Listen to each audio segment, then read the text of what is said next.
HOA Karen calls cop on black woman at her own pool, only to find out she's the state senator. Now picture this. The chlorine smell hit Deborah first, a sharp, clean scent that usually invigorated her. Today, it felt insufficient. Like trying to mask the acrid stench of political maneuvering with lemon-scented cleaner. She adjusted her sunglasses, the tinted lenses offering a slight reprieve from the relentless Florida sun. The community pool was blissfully empty save for a lifeguard perched high in his chair, scanning the turquoise water with bored diligence. Good. Exactly what she needed. She traded her usual power suit for a simple black one-piece, the stark color a deliberate choice. She needed to shed the image, the persona of Senator Johnson, the unflappable negotiator, the voice of reason. Just be Deborah, for an hour. Unfurling a thick, absorbent towel, she claimed a lounge chair furthest from the entrance, its faded blue webbing a familiar comfort. The sun beat down, a warm, insistent pressure on her skin. She closed her eyes, letting the heat seep into her tense muscles. The memory, unwanted but persistent, surfaced again. Senator Harding's sneering face, his voice dripping with condescension as he dismissed her amendment on affordable housing. Sentimental idealism. He'd called it, his words echoing the sentiments of too many in that hallowed hall. Deborah had clenched her jaw, refusing to let the anger show. She'd met his gaze, her own steady and unwavering.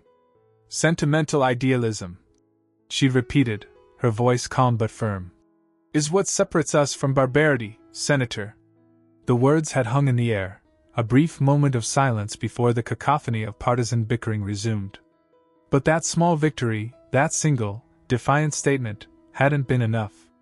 The amendment had failed, predictably. And the weight of that failure, the knowledge that families would continue to struggle, pressed down on her, a heavy burden she carried every day. She took a deep breath, forcing the memory back. Here, by the pool, it had no power. Here, she could just be.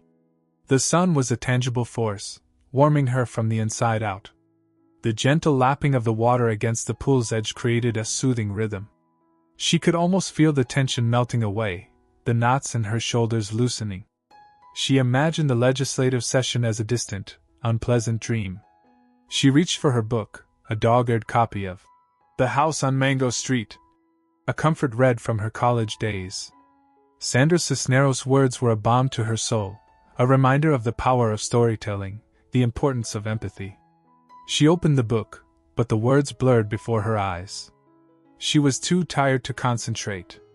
Instead, she simply lay there, soaking in the warmth, listening to the sounds of the pool. The lifeguard whistling a tuneless melody, the faint hum of the filtration system, the occasional chirping of birds in the nearby trees. It was a symphony of normalcy, a welcome respite from the relentless demands of her life. She drifted, half asleep, half awake, suspended in a state of blissful tranquility. For a moment, the weight of the world lifted. She was just Deborah, a woman enjoying a moment of peace in the Florida sun. The illusion shattered with the shrill blast of a whistle. Deborah flinched, her eyes snapping open. The lifeguard was pointing, his arm extended towards the pool entrance. A woman stood there, hands on her hips, her face contorted in a mask of fury. She was dressed in a tennis outfit, a pristine white visor perched atop her perfectly coiffed blonde hair.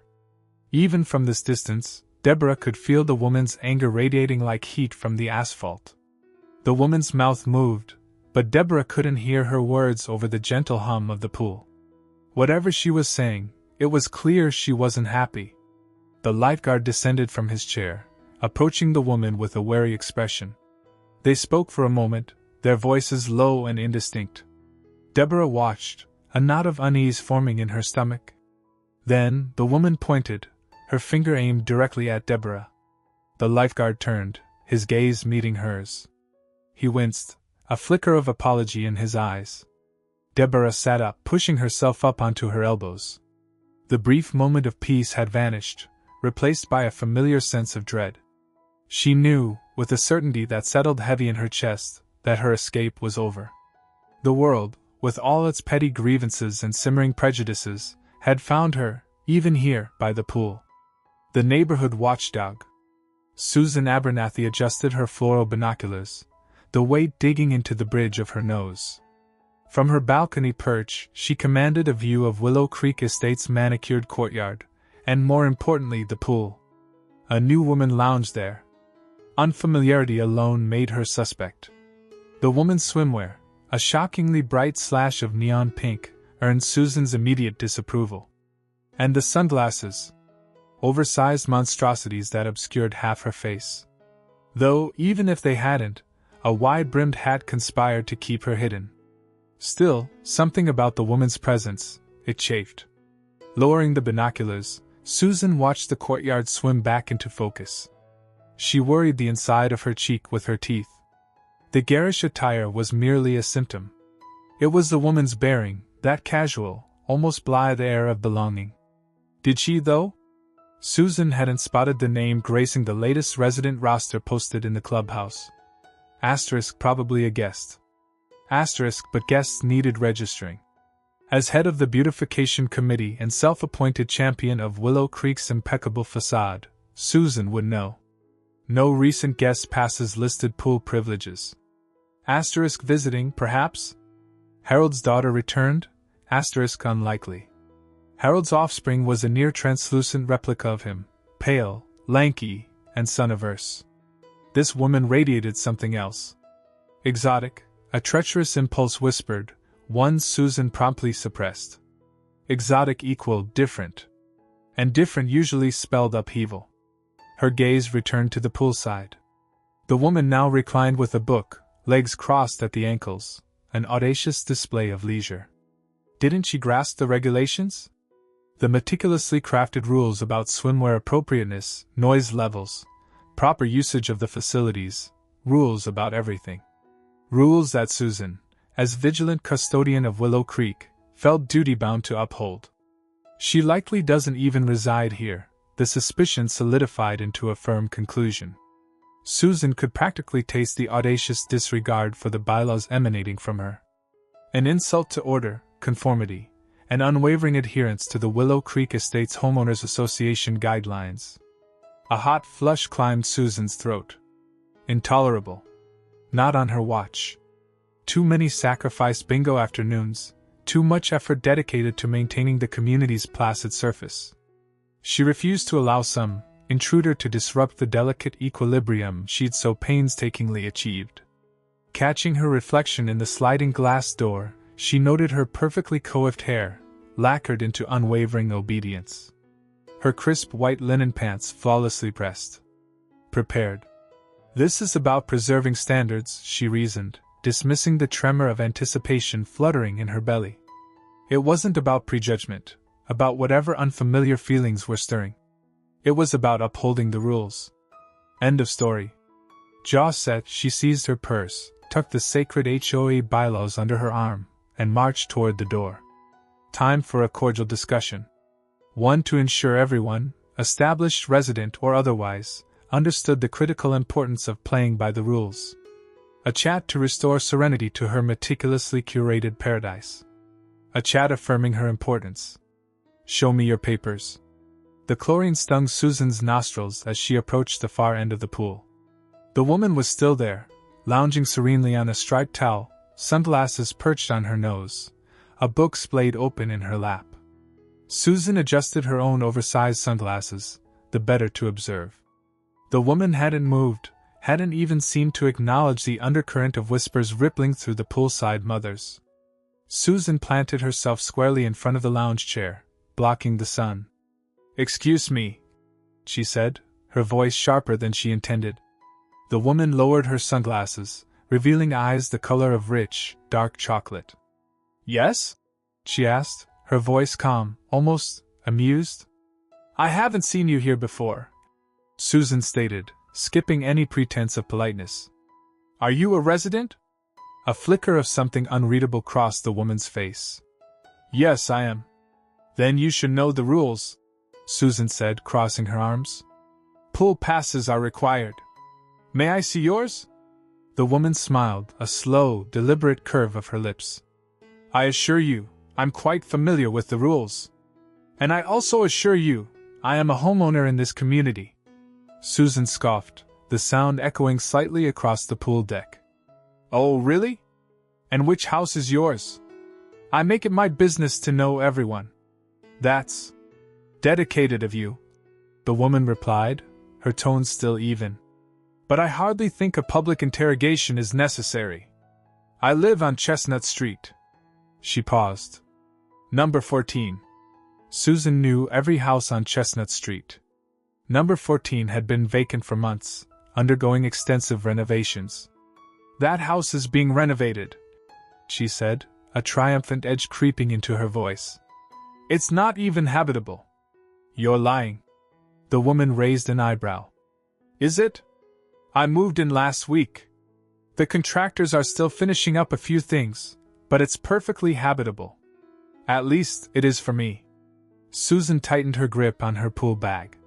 This woman was infuriatingly composed. I'm sorry, but I find that very hard to believe. Show me your pool pass. I don't have it on me, the woman said, still maddeningly calm. Then you shouldn't be here, Susan retorted, the I-caught-you tone dripping from her words. Until you can prove you belong here, I'm going to have to ask you to leave. A child shrieked with laughter as they cannonballed into the deep end. The splash seemed to amplify the tension hanging in the air. Are you always this welcoming to new neighbors? The woman asked, her voice now edged with steel. I'm welcoming to neighbors who follow the rules, Susan snapped back. And who aren't imposters. She let the word hang in the air, knowing exactly how it sounded. The woman's eyes narrowed, the chocolate deepening to a near black. I find that remark highly offensive. Well, I find it offensive that you're using our pool without proper authorization, Susan countered, her voice rising. Several heads turned, drawn to the escalating confrontation.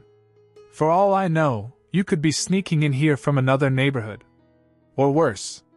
The woman stood up, unfolding her long frame with a grace that only further irritated Susan. She towered over Susan, the afternoon sun glinting off her sunglasses, making her expression unreadable.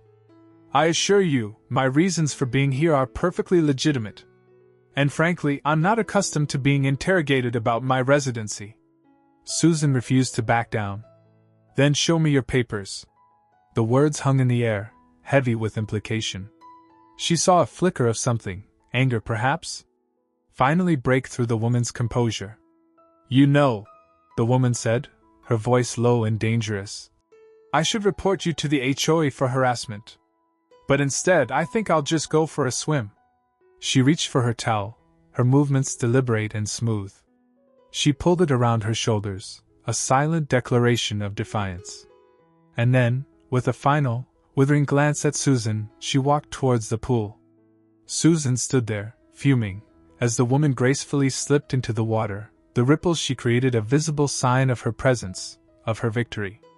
The whispers started again, louder this time, laced with speculation and disapproval. Susan felt a flush creep up her neck. She hadn't won this round. But she wasn't finished yet. Not by a long shot. Calling for backup. Susan's manicured thumb jabbed at the digits on her phone screen. Deborah had barely finished explaining about the guest pass and her recent election when Susan was already mid-dial. I'm sorry, I don't have time for political speeches. There's a situation that needs immediate attention. Deborah stopped gathering her things. A knot tightened in her stomach. Susan, what are you doing? Calling for backup. Susan hissed, her voice low but laced with a triumphant venom. She held the phone to her ear, her gaze never leaving Deborah. The phone rang twice before a bored-sounding voice answered. Non-emergency line, Officer Miller speaking. Susan straightened her shoulders, her voice transforming into a saccharine sweetness that Deborah found revolting. Yes, officer, I'd like to report a trespasser. There's a suspicious individual at the community pool, refusing to identify herself and acting very aggressively. Deborah's jaw dropped. Aggressively? Susan, that's a complete fabrication. Susan waved her hand dismissively, her eyes narrowing. She's loitering, officer. Making the other residents uncomfortable. I believe she may be intending to cause trouble. Susan, stop it right now. Deborah's voice was sharp, her carefully cultivated composure beginning to fray. The lie stung, but the blatant racism underlying it burned even more. This is ridiculous. I have a guest pass. I'm not loitering. I'm a resident here now. I am the state senator. Susan's smile widened, a thin, cruel line. State senator or not, officer, she's refusing to leave and becoming quite agitated. I'm concerned for the safety of the other residents, especially the children. Deborah felt a surge of helpless rage. This is about the color of my skin, isn't it? You haven't even tried to listen. She took a step closer, her voice trembling with indignation. You're willing to call the cops on me, a sitting state senator, based on a lie, because you don't like the way I look? Several heads turned. Mrs. Henderson, perched precariously on her floral print lounger, lowered her magazine with a rustle. Mr. Garcia, usually engrossed in his crossword, glanced up from his newspaper, his brow furrowed. The splashing sounds of children playing in the shallow end seemed to fade into the background, replaced by the growing tension. Officer, Susan continued, oblivious or indifferent to the gathering attention. I think it would be best if you sent someone over here immediately. This woman is volatile. Volatile? Deborah repeated, her voice incredulous. I'm the volatile one? You're the one fabricating a story to sick the police on me. A young mother, pushing a stroller, paused near the entrance to the pool area. She looked from Deborah to Susan, her face a mask of uncertainty. Officer Miller's voice crackled through the phone. Ma'am, can you give me the address of the pool and a description of the individual? Susan rattled off the address, her voice regaining its confident edge. She's tall, African American, wearing a blue swimsuit and a white sun hat. And she's being very loud and disruptive. Deborah crossed her arms, her chest heaving. You're pathetic, Susan. Absolutely pathetic. The shock was wearing off, replaced by a cold, simmering anger. Mr. Garcia cleared his throat, folding his newspaper. Susan, are you sure this is necessary? The woman said she has a guest pass. Susan shot him a withering look. I appreciate your concern, Miguel, but I'm handling it. More people were starting to notice.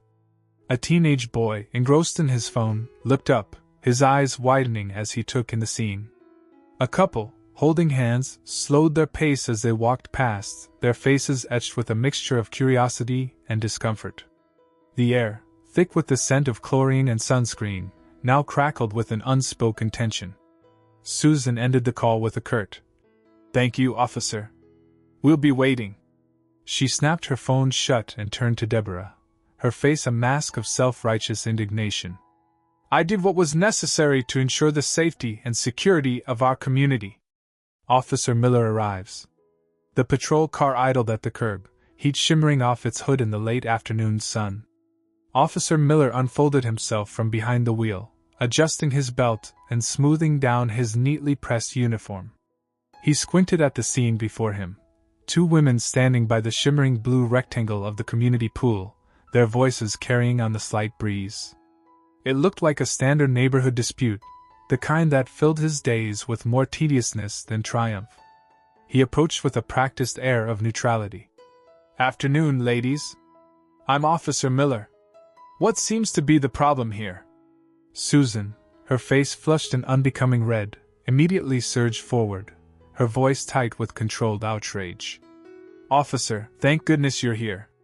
This woman is causing a disturbance. She's violating pool rules and refusing to identify herself. I've tried to reason with her, but she's being incredibly rude and confrontational. She gestured dramatically towards Deborah, as if presenting evidence to a jury. Deborah stood calmly, arms crossed, the picture of composure. The water droplets clinging to her skin sparkled in the sunlight. She hadn't moved from the edge of the pool, but her eyes held a sharp intelligence that Miller couldn't quite place. Ma'am, Miller said, turning to Deborah, could you tell me your side of the story? But Susan cut in before Deborah could speak. She hasn't even shown me her pool pass. She's clearly not a resident. We have strict rules here for a reason, to keep the pools safe and enjoyable for everyone. Susan's voice took on a saccharine sweetness, a clear attempt to charm the officer. I'm just trying to uphold those rules, officer. Is that so wrong? Miller shifted his weight, feeling a familiar discomfort. He preferred clear-cut cases, black and white situations. This already felt like wading into a swamp of he said, she said. Ma'am, I understand your concern, he said to Susan. But let's hear what the other ma'am has to say. Susan pressed on, ignoring his attempt at impartiality. She's been swimming laps back and forth, splashing everyone. The kids were frightened. And she's been on her phone, which I'm sure violates at least 5 different HOA regulations. I swear, she probably doesn't even live in this county. She leaned in conspiratorially, lowering her voice. Honestly, I think she's trying to intimidate me because I'm the president of the HOA, and I'm just trying to do my job. Deborah finally spoke, her voice a low, steady counterpoint to Susan's shrillness. Officer, I assure you, I am a resident. I have my pool pass right here. She gestured towards her bag, which sat neatly folded under a nearby lounge chair. I was simply enjoying a swim. As for the phone, I took one brief call, keeping well away from other swimmers. The splashing. She paused, a hint of amusement flickering in her eyes. I believe that's inherent to the act of swimming laps. Miller's gaze flickered between the two women. Susan, with her tight smile and carefully constructed narrative, seemed determined to paint Deborah as a disruptive outsider. Deborah, on the other hand, radiated a quiet authority that gave him pause. Susan, sensing Miller's wavering attention, turned up the volume. She's being deliberately evasive, officer. She knows she's in the wrong. Just look at her. Does she look like she belongs in this neighborhood? The words hung in the air, thick with unspoken implications. Miller felt a prickle of unease.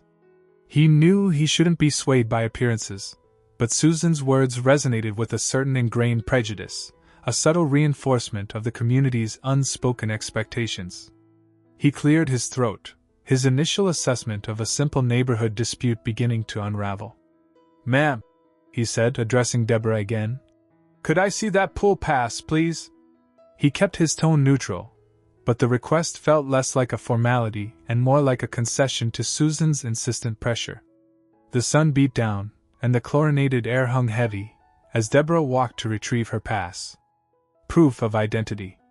Deborah reached into her Gucci tote bag, the leather soft and yielding beneath her fingers. She extracted a slim, bifold wallet, its color a subdued shade of teal that hinted at quiet confidence. With deliberate movements, she opened it and presented her driver's license to Officer Miller. Here you are, officer, she said, her voice even and devoid of any discernible emotion. My address is right there. As you can see, I reside at 42 Sycamore Lane, Unit 3B. That is, in fact, within the boundaries of this community. Officer Miller took the license, his brow furrowed slightly as he examined it. The photograph showed Deborah with a warm, yet professional smile, her eyes reflecting intelligence and poise. He scanned the address, comparing it to the information he had been given by Susan. The numbers matched. He looked up at Deborah, then back at Susan, a flicker of uncertainty beginning to dawn in his eyes. Susan, however, remained unmoved. Her arms were crossed tightly over her chest, her lips pursed into a thin, disapproving line.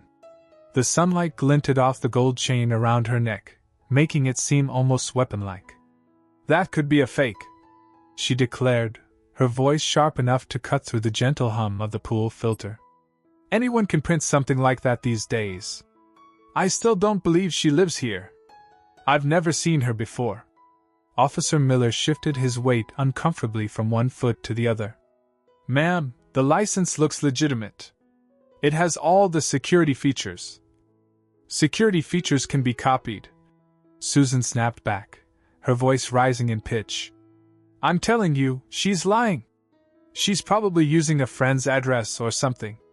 I want to see more proof. A utility bill, a piece of mail, something official. Deborah sighed inwardly. This was precisely the sort of tiresome, unfounded accusation she had hoped to avoid. Still, she maintained her composure. Officer, I understand your need to verify, she said, addressing Miller directly. But I assure you, I have no reason to provide false information. I am perfectly happy to provide additional documentation, but I fail to see the necessity. This is becoming rather excessive. She reached back into her tote, this time pulling out a small, leather-bound notebook. Flipping through it, she stopped at a page marked with a delicate silver bookmark. Perhaps this will suffice? She held it out to Officer Miller. He took the notebook, his confusion deepening. On the page was a neatly handwritten list of appointments, interspersed with notes and reminders. At the top of the page, printed in elegant, flowing script, was the heading, Senator Deborah Johnson, Office of the State Representative. Below it was her address, 42 Sycamore Lane, Unit 3B. Officer Miller's eyes widened slightly. He recognized the name. He'd seen her on TV, advocating for community programs. He swallowed hard, the lump in his throat growing larger with each passing second. He handed the notebook back to Deborah, his face flushed. Ma'am, Senator Johnson. I didn't realize, he stammered, his voice barely above a whisper. He turned to Susan, his expression now a mixture of embarrassment and dawning realization. Ma'am, I think we've established that Senator Johnson is indeed a resident here. Susan's face was a mask of disbelief. Her eyes darted back and forth between Deborah and Officer Miller, a flicker of doubt finally creeping into her rigid features. But the doubt was quickly replaced by a stubborn refusal to concede. Senator or not, that doesn't give her the right to break the rules, she exclaimed, her voice trembling slightly. I still think she's bending the rules, bringing too many guests. And that suit, it's definitely not regulation swimwear. I demand you address these violations, officer, the senator revealed. I want her arrested, Susan declared, her voice shrill enough to cut through the late afternoon buzz of cicadas.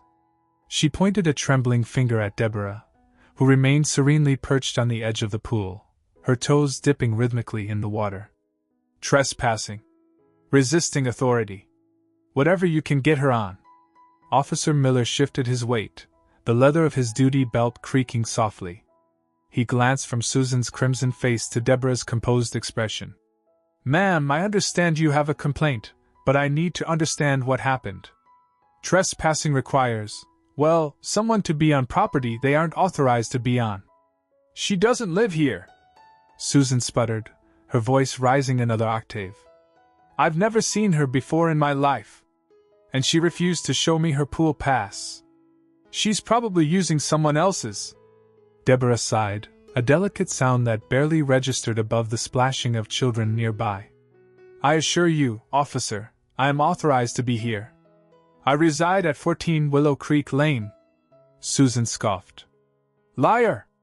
There's no way someone like you lives in Willow Creek. The blatant prejudice hung in the air, thick and acrid. A few nearby residents, initially drawn by the raised voices, began to murmur amongst themselves, their earlier amusement fading into uneasy silence. Officer Miller, already feeling the pressure, wiped a bead of sweat from his brow. Ma'am, let's just try to keep things civil. Can you produce some identification, ma'am? He asked Deborah, his voice tinged with a hesitant politeness that grated on Susan's nerves. Deborah calmly reached into her tote bag, retrieving a slim leather wallet. She extracted a driver's license and handed it to the officer. As he examined it, the color drained from his face. He flipped the license over, then back again, his eyes widening in disbelief. He looked at Deborah, then back at the license, a dawning realization spreading across his features. Deborah Johnson, he mumbled, more to himself than anyone else. Deborah Johnson. State Senator Deborah Johnson? He swallowed hard, his Adam's apple bobbing nervously. He remembered the briefings, the photographs, the security protocols associated with elected officials. He had just been about to arrest a state senator based on the rantings of a very agitated resident. Susan, oblivious to the officer's internal crisis, pressed her advantage. See? She's delaying. She's got something to hide. Arrest her, officer. That's what you're here for, Officer Miller stammered. Ma'am, with all due respect, I don't think that will be necessary. He handed Deborah back her license, his hand trembling slightly. My apologies, Senator. I wasn't aware. The murmuring among the gathered residents intensified. Heads swiveled from Deborah to Officer Miller, a ripple of shock and disbelief spreading through the crowd. Susan, however, remained blissfully ignorant. What do you mean, not necessary? She broke the rules. She needs to be held accountable. Deborah rose to her full height, her calm demeanor unwavering. The setting sun caught the gold highlights in her hair, casting her in a warm, almost regal glow. Perhaps, Ms. Abernathy, she said, her voice now carrying with a quiet authority. It is you who needs to be held accountable. For your blatant prejudice, for your harassment, and for wasting the time of this officer with a fabricated complaint. A collective gasp rippled through the onlookers. The truth hung in the air, heavy and undeniable. State Senator Deborah Johnson. The woman Susan had tried to humiliate and have arrested was not some random trespasser. She was a powerful figure in the state government. The tide had turned. The atmosphere, moments ago charged with indignation, now crackled with a mixture of astonishment, embarrassment, and a dawning sense of shame. Even the splashing of the children seemed to quiet, as if they, too, sensed a shift in power. Aftermath and apologies. Susan's composure dissolved like sugar in water. Senator Johnson, I had no idea. I am deeply sorry. The tremor in her voice betrayed the ironclad pronouncements she'd made earlier. She twisted her fingers, the sharp edges of her manicure pressing into her flesh. The pool's chemical reek, once unnoticed, now felt like an acrid assault. Deborah remained an island of calm amidst the rising tide of emotion. The apology rang hollow, more a strategy for self-preservation than genuine contrition. Mrs. Abernathy, she responded, her tone even but resolute. Ignorance isn't a shield against the consequences of your actions. Driven to stem the damage, Susan stammered. But I just assumed, based on the pool rules, the guest pass. You leapt to conclusions, Deborah corrected, her gaze unwavering. You saw a black woman, someone unfamiliar, and your first instinct was to suspect wrongdoing. That's the core issue, Mrs. Abernathy. Not a slip of paper. A small audience had coalesced, drawn by the escalating drama. Murmurs fluttered through the air, thick with discomfort and a simmering unease. Sensing the change in atmosphere, children huddled closer to their parents. Deborah's voice, now amplified, resonated across the pool deck. This isn't merely about access to a swimming pool. It exposes a pattern, a reflex of suspicion, of snap judgments, of differential treatment predicated on skin color. It speaks to the ingrained biases, both subtle and overt, that plague our community, our nation. She paused, her eyes traversing the onlookers. We must strive for better. We must confront our own prejudices, challenge our preconceived notions. We must cultivate a community where everyone feels welcomed, respected, and secure, irrespective of race or origin. A low hum of agreement rippled through the crowd, heads bobbing in acknowledgement. The air vibrated with a blend of mortification and a burgeoning yearning for reform. Even the sun seemed to blaze with renewed purpose. Officer Miller, who had been hovering on the periphery, finally intervened. He cleared his throat, a flush creeping up his neck. Mrs. Abernathy, he stated, his tone noticeably firmer. Filing false reports with law enforcement carries serious repercussions. You diverted vital resources and inflicted needless distress. He produced his notepad, the click of his pen echoing in the sudden stillness. I'll need to document this incident. The meticulously crafted facade of Susan's makeup seemed to crack under the weight of her mortification. But I wasn't aware. That's beside the point, Mrs. Abernathy. Officer Miller countered, shaking his head. You acted on a hunch, a baseless suspicion, devoid of any factual grounding. That's simply not acceptable. He jotted down notes, the scratching sound magnified in the charged atmosphere. Deborah turned to Officer Miller. Officer, I commend your seriousness. I hope this event serves as a catalyst for reflection, not only for Mrs. Abernathy but for the entire community." She offered a small, polite smile. He nodded, visibly relieved to have clear direction. "Yes, ma'am. I'll be sure to follow protocol." He glanced back at Susan, his expression softening slightly. "Mrs. Abernathy, I strongly advise you to consider the ramifications of your actions. This situation could have unfolded very differently." Susan, chastened and defeated, could only offer a silent nod. The bold hues of her designer swimsuit now seemed ostentatious, a stark reminder of her privilege and her misjudgment. The joyous sounds of splashing and laughter that had filled the air only moments before yielded to a weighty silence, punctuated solely by the gentle susurrus of the pool water against the tiles, a persistent, rhythmic echo of the day's turmoil. She longed to vanish, to rewind the clock and undo the chain of events she had initiated. But she knew that some wounds, once inflicted, leave indelible scars. A path forward. The buzzing of the overhead lights in the HOA meeting room seemed to amplify the tension, their clinical glare reflecting off the polished table and the strained faces gathered around it. Deborah's posture was rigidly erect, a counterpoint to the nervous energy that rippled through the room like a disturbed pond. The echo of Susan's poolside outburst still lingered, heavy and oppressive. "This is simply not acceptable," Martha Henderson, voice tight with restrained frustration, stated, ruling a sudden silence. "Such behavior cannot be tolerated within our community." One by one, board members echoed her sentiment, a unified murmur of condemnation directed toward the vacant seat usually occupied by Susan.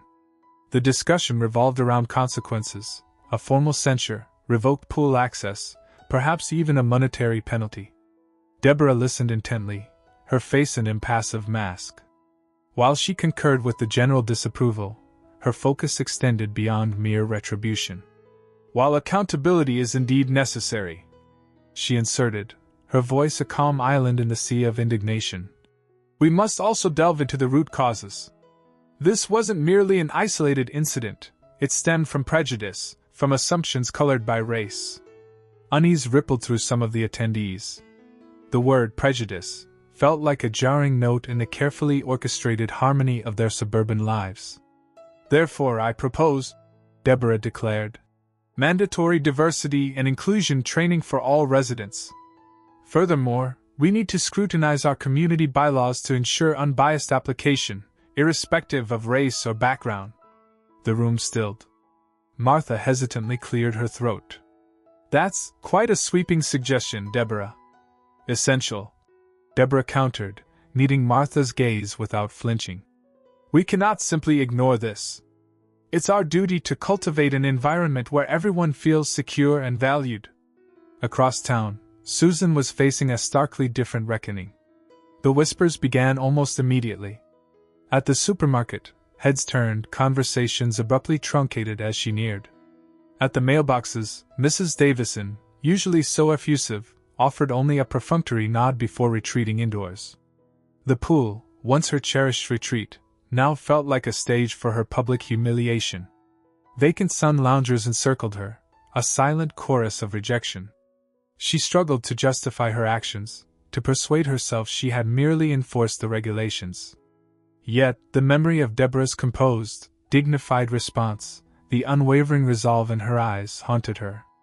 The image of the security guard, his gaze tinged with something resembling pity, seared itself into her consciousness.